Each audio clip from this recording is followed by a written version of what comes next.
Halo, selamat pagi saudara. Kita berjumpa kembali dalam ruang publik KBR yang dipersembahkan oleh Jakarta Property Institute. Dan tema kita hari ini adalah kunci penyediaan hunian terjangkau. Baik, belum lama ini Indonesia merayakan Hari Perumahan 2022 pada 25 Agustus dengan tema kolaborasi kunci wujudkan hunian layak dan terjangkau. Dalam skala global, pada 3 Oktober nanti, World Habitat Day juga akan merayakan aspirasi semangatnya meningkatkan kondisi permukiman dan hak dasar bagi warga perkotaan di dunia. Namun sayangnya, di dalam negeri sendiri, khususnya di Jakarta nih ya, harga rumah dinilai sudah terlampau mahal meski tanpa dipengaruhi perekonomian global. Akibatnya banyak masyarakat yang terpaksa membeli hunian di luar Jakarta. Mereka bahkan rela menghabiskan waktu perjalanan untuk pulang pergi ya, sekitar 2 sampai 4 jam untuk bekerja di Jakarta. Ada istilah di masyarakat kita, pokoknya tua di jalan dah. Baik, dan pada awal Juli lalu Menteri Keuangan Sri Mulyani Indrawati mengatakan generasi milenial ini akan kesulitan memiliki rumah karena harga rumah yang lebih tinggi dibandingkan pendapatan. Kondisi perekonomian global, inflasi tinggi yang mendorong kenaikan suku bunga acuan ini juga turut menyebabkan kendala tersebut. Lalu sebenarnya apa saja sih jenis kebijakan yang bisa diterapkan pemerintah untuk mewujudkan hunian yang terjangkau? Kemudian kita akan cari tahu ya jawabannya bersama narasumber kami yang sudah terhubung secara virtual melalui aplikasi Zoom.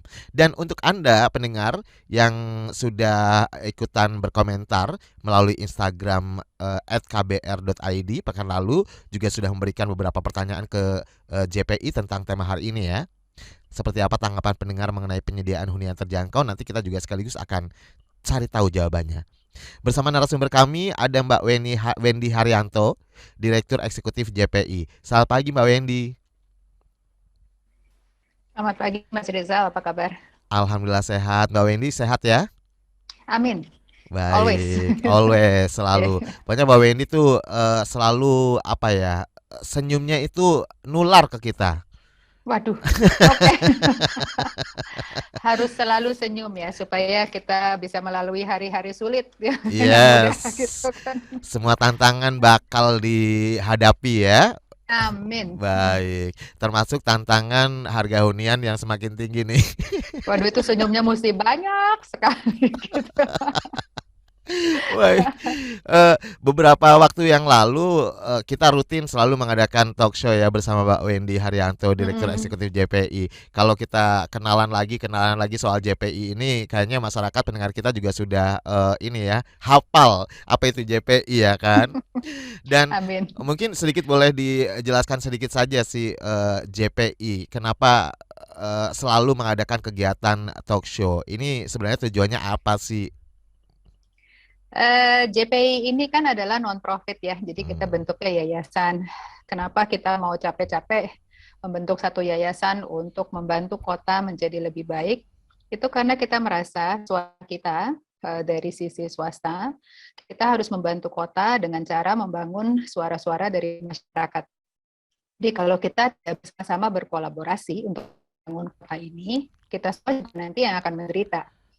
Jadi nggak apa-apa, kita ambil the first step, kita bangun yayasannya, kita bantu kotanya, lalu kita coba jaring suara-suara dari masyarakat untuk membangunkan naluri-naluri Hmm. dari para pihak swasta maupun pihak pemerintah, regulator, semuanya untuk bekerjasama dengan baik. Oke, jadi Seperti itu. kolaborasi menjadi salah satu kunci ya, termasuk kolaborasi dengan Kunci paling besar, main benar. key, Pen- kunci utama, pintu utama itu. Oke, gerbang utamanya ya. Oke, jadi Yes, kolaborasi itu juga salah satunya bentuknya melalui talk show ini ya, Mbak ya. Bahwa kita yes. juga perlu Hmm. mendengar aspirasi dari masyarakat pendengar KBR yang mendengarkan talk show setiap JPI Talk Show bersama KBR ya nggak sih? Tuh. Sehingga edukasi, sosialisasi ini pesannya juga bisa sampai ke masyarakat dengan menyeluruh. Baik, Amin. dan sebelum kita berbincang lebih jauh terkait penyediaan hunian terjangkau, ini Mbak Weni bisa dijelaskan terlebih dahulu seperti apa sebenarnya hunian yang terjangkau itu kategorinya yang seperti apa sih sebenarnya? Sebetulnya terjangkau itu kan dalam arti affordable ya sebetulnya kalau mau translate word to word. Ini bukan masalah affordable aja, kita harus bicara masalah kelayakan huni. Hmm. Jadi apa kan walaupun dia mampu membeli yang layak dihuni. Kita Oke. bicara banyak kita yang dibangun itu yang affordable, murah ya, dengan terjangkau dalam arti finansial, adanya tuh di lokasi yang jauhnya minta ampun. Saya pernah ke salah satu lokasi perumahan murah. Halo Mbak Wendy. Mbak Wendy agak nge-freeze Mbak Wendy. Oke, Iya, beberapa kali tidak terdengar dengan jelas. Mungkin bisa aduh, saya mesti pindah lokasi kayaknya. pindah lokasi. Pindah lokasinya berapa Jadi kilo tuh? pindah lokasi ada sih, nanti saya bisa pindah. Oke. Betulnya itu layak huni. Jadi tidak hanya terjangkau dalam hal finansial, tapi itu tempat yang masih dekat dengan sumber ekonomi mereka. Itu harus bisa. Baik. Jadi kalau mungkin paradigma di masyarakat berbicara soal terjangkau secara finansial, materi seperti itu ya, harganya yang murah seperti itu ya Mbak ya. Tapi ketika Betul. seperti tadi disampaikan oleh Mbak Wendy bahwa ketika oke, harga murah, cocok gitu ya, tapi ternyata tempatnya nun jauh di sana yang kayak tempat Mm-mm. terisolir, jauh dari sumber pekerjaan, sumber pendapatan, ini tidak bisa dibilang terjangkau seperti itu ya Mbak Wendy. Nggak bisa. Jadi suatu kendala lah. Oke. Mbak Wendy Um, Mbak Wendy sepertinya akses, masih ada iya, sedikit gangguan teknis, jadi boleh oke. sedikit bergeser kali Mbak Wendy. Cari. Saya akan begini, saya stop videonya dan saya Oh yes, dan salah lain, satu oke? solusi. Oke, Siap, tes siap, siap. saya bisa. Alright. Oke. Jadi yang tadi Mas Rizal sampaikan, sesuatu kan bentuk karena kolaborasi yang tidak tepat ya dalam berbagai pihak. Jadi kalau misalnya sesuatu itu dibentuk hanya untuk addressing satu pihak punya interest, ya jadinya seperti ini. Dia Hmm. tidak akan bisa deliver produk yang maksimal untuk semua warganya. Seperti itu. Bagus, sudah lebih bagus belum nih koneksi? Ya, udah bagus. Oke, oke. Saya mesti ke area ini untuk lebih bagus. Oke deh. Oke. Tanpa video dulu nggak apa-apa Mbak. Yang penting Ya, suaranya terdengar jelas ya. oke. Oke. Nah, ini lagi-lagi kolaborasi menjadi kunci di rantai panjang penyediaan hunian ya. Betul. Kolaborasi seperti apa yang seharusnya dilakukan? Ini bisa dijelaskan lebih spesifik, lebih jelas lagi. Silakan Mbak Wendy. Kolaborasi itu seperti ini. Jadi setiap divisi atau setiap segmen daripada pemerintah maupun swasta maupun masyarakat itu kan pasti memiliki kepentingan masing-masing ya. Berbeda-beda.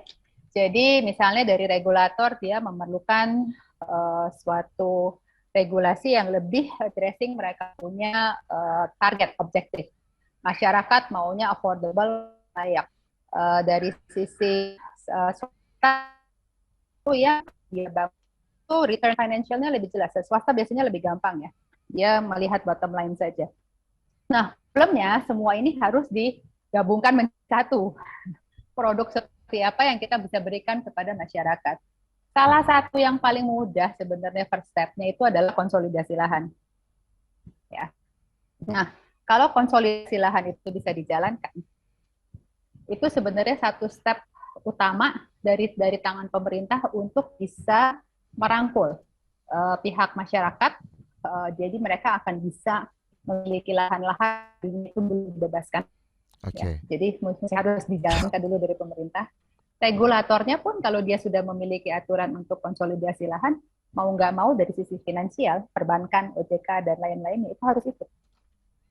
Gitu. Oke. Nah, ya silakan. Jadi Panjang soal ini, bisa teknikal soal ini. ya, nah konsolidasi lahan disebutkan sebagai salah satu tantangan ya dalam hal ini ya. Ini Betul. bukankah konsolidasi lahan ini sudah ada regulasinya Mbak sejauh ini atau seperti apa? Belum, jadi gini Mas Rizal, kita ambil contoh area ya, biar gampangnya. Kita itu kan selalu melihat pembangunan Jakarta itu daerahnya itu aja. Hmm. Ya, hanya area-area itu aja dikembangin lagi, dipugar lagi, dibangun lagi. Itu aja. Majority semua yang kita kerjakan itu Sudirman Tamrin, nggak jauh dari sekitar situ, radiusnya atau Subroto. Mana lagi? Sulit. Bayangkan kalau kita bicara masalah area Hideng, Petojo, Tomang, Tebet. Area-area yang sebetulnya sudah mature sekali, sudah ada puluhan tahun, ya, itu bisa dikembangkan. Hmm. Saat ini tidak bisa dikembangkan karena semuanya tuh kepemilikan persil. Mas Rizal punya satu, saya punya satu, kita tetanggaan. Hmm. Kalau kita barengan, kita bilang Mas Rizal, tanah Mas Rizal 5.000 meter misalnya. Amin. Tanah saya 2.000 meter. Amin. Ayo Mas Rizal, tanah segini kita bisa bangun lebih banyak. Kita vertikalisasi, kita bisa menjadi pengusaha misalnya, ya kan? Kita bangun gitu loh dari situ. Itu kalau kita berdua pergi ke bank, Mas Rizal, kita nggak dapat loan-nya dari bank. Oke. Nggak bisa. Harus bentuknya PT. Jadi sebagai individual, kita tidak bisa menjadi pengusaha. Aturan land consolidation kita itu tidak mengarah ke sana. Kalau aturan ini ada, bayangkan nggak area-area kayak Petojo, Tomang, dan itu segala itu bisa dibangun betul. Sekarang udah terlalu mahal. Tidak memungkinkan. Dan setiap pemilik setiap pemilik lahan bisa menjadi pengusaha gitu ya? Bisa. Sekarang itu nggak bisa, aturannya nggak ada. Jadi kalau kita ternyata harus bikin PT, ya, Mas Rizal dan saya bikin PT nih supaya bisa jadi pengusaha. Secara individu nih, ini kan tadinya haknya di atas individu, lalu kita pindah ke PT, itu mesti dijual ke PT. Itu kena pajak, Mas Rizal. Pajaknya kenanya dua sisi lagi, yang jual dan yang beli kena pajak. Belum apa-apa, kena pajaknya udah gede bener itu kan dari harga aset, belum konstruksi, belum kita maju ke bank untuk loan. Itu sebetulnya dasarnya tuh dari situ. Kita tidak mendorong masyarakat kita untuk bisa menjadi entrepreneur dalam hal properti. Jadi didorong jadi entrepreneur ya pengusaha-pengusaha besar. PT-nya udah ada. Jadi terjadi dominasi di sini ya. Ya, dan lagi kita punya pertanahan itu kan semuanya milik ya. Itu kesulitan juga pemerintah itu ya ini mungkin dari awal mualnya karena semuanya itu hak milik diberikan kepada masyarakat pemilik lahan itu ya sulit sekali untuk pemerintah area ini akan kita zonasi menjadi komersil gitu misalnya untuk menjadi apa itu sulit sekali. Tidak menjadi segala sisi ada kendalanya. Asal muasalnya kalau kita urutin itu di konsolidasi lahan. Aturan. Ini udah kayak bisa dikatakan kayak benang kusut nggak sih Mbak? Jadi akhirnya asal muasalnya ini udah kayak benang kusut. Jadi akhirnya kedepannya juga mesti dilurusin lagi satu persatu. Satu-satu. Makanya waktu kita pertama lihat kenapa ya nggak bisa ya? Kenapa ya nggak bisa? Kenapa daerah situ nggak pernah bisa dikembangkan gitu kan?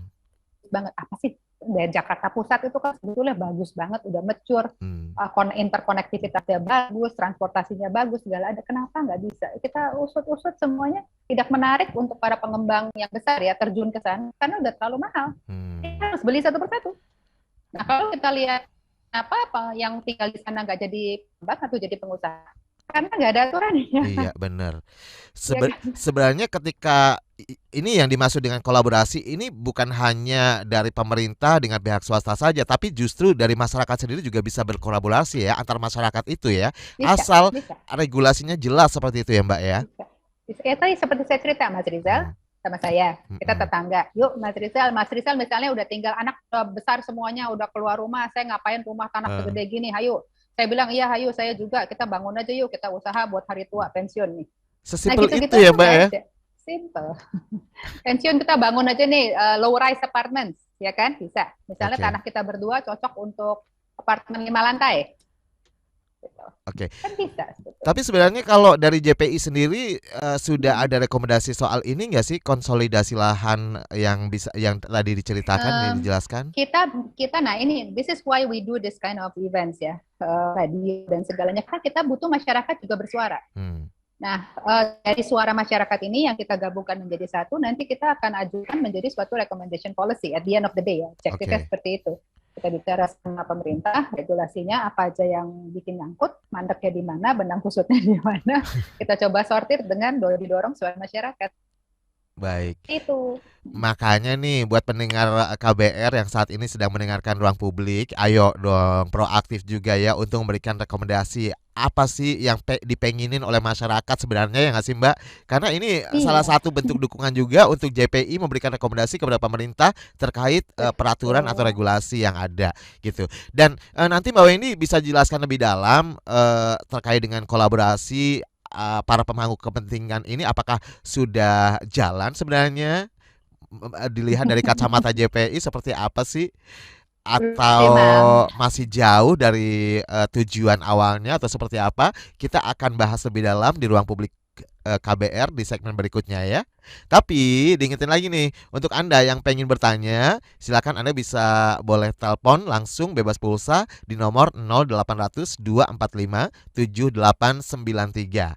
Atau Anda bisa kirimkan pesan WhatsApp di 0812 118 8181, atau Anda bisa komentar loh di live chat YouTube Berita KBR atau mention ke akun Instagram @kbr.id. Kalau Instagramnya JPI, Mbak Wendy? Oh, seperti institut. Ya, @Jakarta Property Institute ya. Oke, kita akan kembali setelah jeda iklan berikut ini.